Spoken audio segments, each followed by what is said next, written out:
सकाळी तर लवकर उठावं लागतं. मिस्टरांना पहिल्यांदा नाश्ता करून द्यायला लागतो, त्यानंतर डब्बा करून द्यायला लागतो. आणि उठल्या उठल्या तर माझं तेच काम चालू असतं. आणि मला काय पटकन व्हिडिओ शूट करता येत नाही. मला तर एवढी झोप तर अशी अशी काय संध्याकाळचा मुलगा काय 10-12 वाजेपर्यंत झोपून देतच नाही. आणि सकाळी तर काय उठूच वाटत नाही. पण नाही विलाजाने सकाळी मला उठावंच लागतं. आणि सकाळी उठलं की मी व्हिडिओ काय बनवतच नाही, कारण मला अगोदरच कंटाळा आलेला असतो उठायचा आणि व्हिडिओ बनवायचा म्हटल्यानं. आणि दुपारी व्हिडिओ बनवायला घ्यावा तर मुलगा काय माझा मोबाईल देतच नाही. मी मोबाईल व्हिडिओ करायला घेतला की तो म्हणणं शूटिंग करायला घेतला की मला पाहिजे. म्हणून चला बोलले, आता संध्याकाळी जेवण करत असताना चला बोलले आपण आता व्हिडिओ शूट करूया.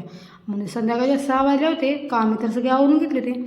चहा करून घेतला. तर आज तर माझा उपवास होता तर आज काय करावं ते तर काय सुचतच नव्हतं. रोजचं तर भाजीचं येते तर वैतागच आहे. म्हणून म्हटलं चला पहिल्यांदा चपात्या करून घेऊया. चपात्या करून घेतल्या मस्तपैकी. इकडं भात करून घेतला तर आज बोलले चला, माझ्याकडे इकडं फ्रीज पण नाही, भाज्या तर माझ्या लगेच खराब होऊन जातात. आणि त्यासाठी मी मस्तपैकी इकडं कारल्याची तर मी मार्केटमधून कारली घेऊन आले होते. मस्तपैकी म्हणतात चला आता झणझणीत इकडे कारल्याची भाजी बनवूया. आणि इकडे बघा अशा प्रकारे मी कारले कापून घेतले आणि ते मिठाच्या पाण्यात भिजवायला टाकून दिले. आणि मिठाच्या पाण्यात भिजवलं थोडासा कडूपणा त्याचा निघून जातो. आणि असा जास्त काय ओला मसाला करायचाच नाही, ड्रायचा मसाला करायचा. आणि हा बघा मस्तपैकी मी हिरवा वाटण करून घेतलं. आणि इकडं मस्तपैकी मी कारलं टाकून घेतलं.